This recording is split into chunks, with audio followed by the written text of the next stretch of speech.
Nakon što ste postavili sve postavke za spajanje na posrednika za izdavanje e-računa, kao što smo pisali u prošlom videu, tada možete napraviti račun u front desku i poslati ga kao e-račun u sustav tog posrednika kojeg onda oni dalje prosljeđuju kupcu i poreznoj upravi. Znači, proces je da vi prvo napravite račun u front desku i onda ga pošaljete kao e-račun prema posredniku. Pa tako, ako sam sad na kalendaru i uđem u jednu rezervaciju, mogu napraviti račun na tipičan način kako to radimo. Ako već ne znate kako kreirati račune, to smo pisali u jednom od bivših videa, tako da ako ih ne znate napraviti, prvo pogledajte to je to, pa se vratite ovdje na izdavanje samog e-računa. Ali kad smo to znači riješili, idemo napraviti pravi račun, kliknem na rezervacija, izradi račun i ovdje ću odabrati znači usluge koje mi idu na račun. Recimo da mi je to samo noćenje room only jedan dan za 28.12. Idući korak. Te mi je ovdje znači sad bitno prvo da vam naglasim prvu veliku promjenu što se tiče same fiskalizacije, a to su predujmi. Dosad ste predujme mogli automatski stornirati u sustavu, tako da biste vi prvo kreirali predujam, pa kad kreirate finalni račun, možete ga automatski povezati na finalni račun, pa bi sustav prvo stornirao predujam, pa napravio finalni račun. To više ne postoji zbog limita fiskalizacije 2.0, to smo morali ukinuti, tako da ako želite spojiti predujam na finalni račun, prvo ga morate ručno stornirati. Vidim da ovdje imam neki predujam na ovoj rezervaciji, tako da ako se vratim ovdje znači na listu računa, taj predujam prvo bi morao stornirati ručno kako bi ga mogao spojiti na sami finalni račun. Ajmo sad to napraviti, vratim se u goste i usluge, idem ponovo kreirati račun.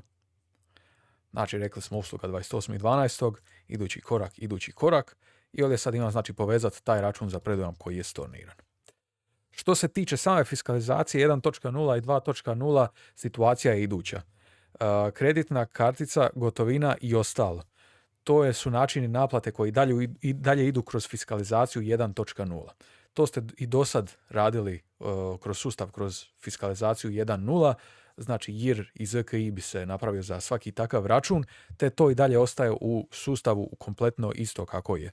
Tako da ako odaberem kreditnu karticu recimo, ili recimo ostalo, ovdje gotovina plus kartica 81 euro za naplatit, recimo 20 ovdje, 61 euro ovdje, bez obzira na partnera kojeg imam u sustavu, kad kreiram račun, ono će mi se kreirati kao fiskalizirani račun 1.0 sa svojim ZKI-em i JIR-om.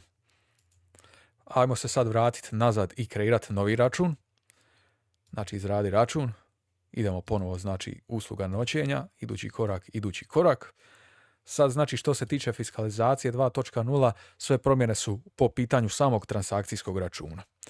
Znači prva stvar, transakcijski račun ako je bez partnera se sad isto fiskalizira po 1.0.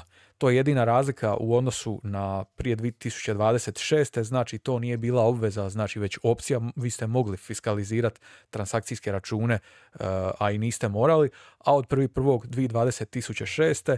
to je postala znači obveza svima napraviti. Tako da ako napravim jedan transakcijski račun bez partnera, kliknem na obrada računa, to mi je isto i dalje fiskalizacija 1.0 i račun ima svoj ZKI i JIR broj.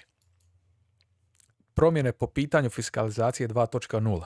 Sad ako napravim ponovo račun, izradi račun, odaberem uslugu, idući korak. Prva promjena je transakcijski račun sa nekim partnerom. Znači sami partner čini veliku razliku o tome da li se taj račun šalje kao fiskalizacija 2.0, kao e-izvještavanje ili kao PDF. Tako da ako vi imate nekog stranog partnera, evo recimo imam tu sad neku stranu firmu i ako ja kliknem na edit kraj te strane firme, ja vidim da smo njoj za državu postavili ovdje Njemačka. Za sve strane firme, za sve firme koje nisu bazirane u Hrvatskoj, kad vi napravite sad transakcijski račun i stavite tog partnera na sami taj račun, to neće ići ni kroz fiskalizaciju 1.0, niti kroz fiskalizaciju 2.0, već kad kliknem obrada računa, to će biti jedina vrsta računa koja ide znači samo kroz PDF. Znači ovo je samo PDF račun koji ste vi kreirali u sustavu i nije fiskaliziran nigdje i to je samo znači za transakcije sa stranim partnerom. A što se tiče fiskalizacije 2.0, kao prvo znači ajmo se opet vratiti ovdje na izradi račun, opet ću odabrati još jednu uslugu, idući korak, kliknem na transakcija i sad imam ovdje znači neke recimo domaće partnere. Ako odaberem partner Statim d.o.o. kliknem na 3 točkice, ovdje imam znači sve podatke o tom partneru. Te je vrlo bitno da prije izdavanja svakog transakcijskog računa na kojem imate partnera da provjerite je li točan OIB i je li točna država.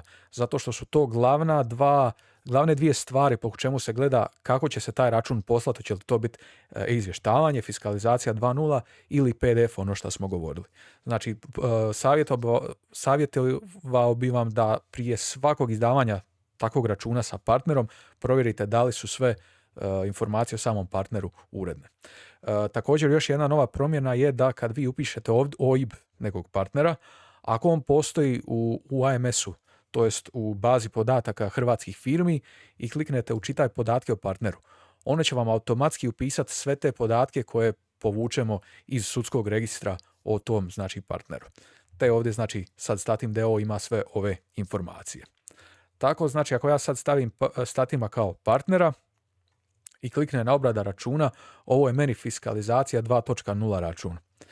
Šta se sad dogodi? Znači, vi se prije kad kliknete obrada računa, to bi bilo to. Znači, korak gotov, račun izrađen.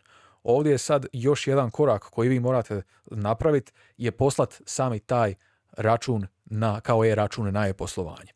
Znači, prvo ste ga kreirali u front desku, a ovo je sad novi model u kojem ćete vi taj račun dalje proslijediti pa da oni s njime upravljaju i rade šta treba napraviti s tim računom. Sada ako ja recimo tu kliknem odustani pa ne pošaljem taj e-račun, vidim da će mi kraj tog e-računa u samom znači tu meniju računi pisati da je ovo F2 fiskalizacija 2.0 račun i da još nije poslan kao e-račun i da ga je potrebno poslati kao e-račun prema posredniku. Još jednu stvar di to možete vidjeti, znači još jedno mjesto će biti u samom sažetku.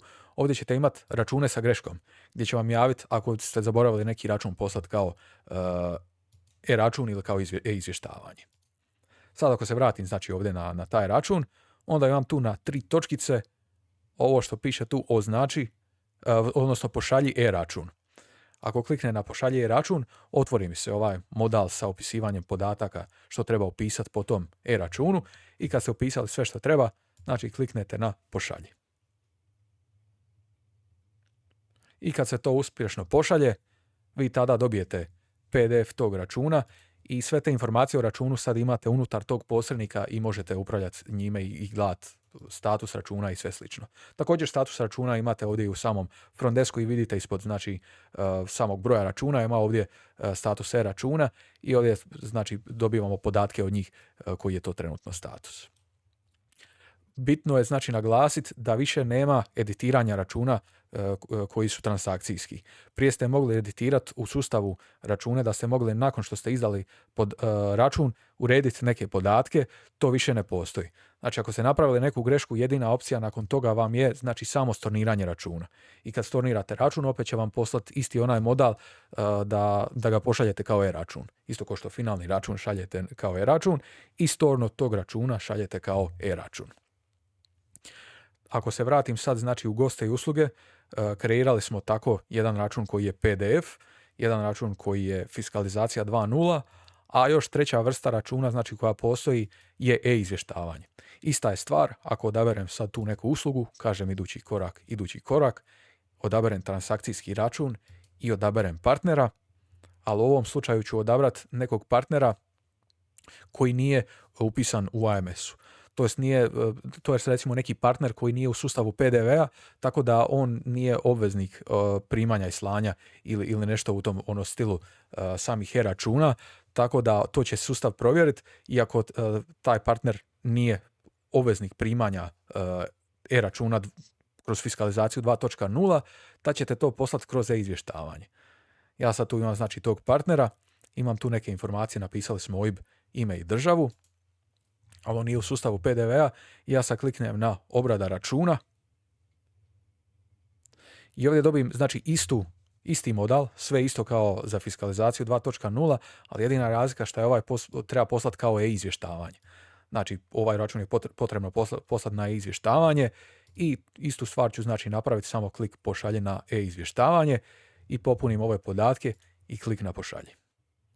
Znači, bitno je razaznat da imate sad fiskalizacija F1.0 račune za račune što se tiče gotovina, kartica i ostalo. Što se tiče transakcije bez ikakvog partnera je isto fiskalizacija 1.0, sa stranim partnerom je PDF, sa domaćim partnerom je fiskalizacija 2.0, a za neke domaće partnere koji nisu u AMS sustavu je i e-izvještavanje. To je sve što mi trenutno pada na pamet. Ako imate nekih pitanja ili nejasnoća, možete nam se javiti na support aplikaciju pa ćemo vam pomoći u najbržem mogućem roku.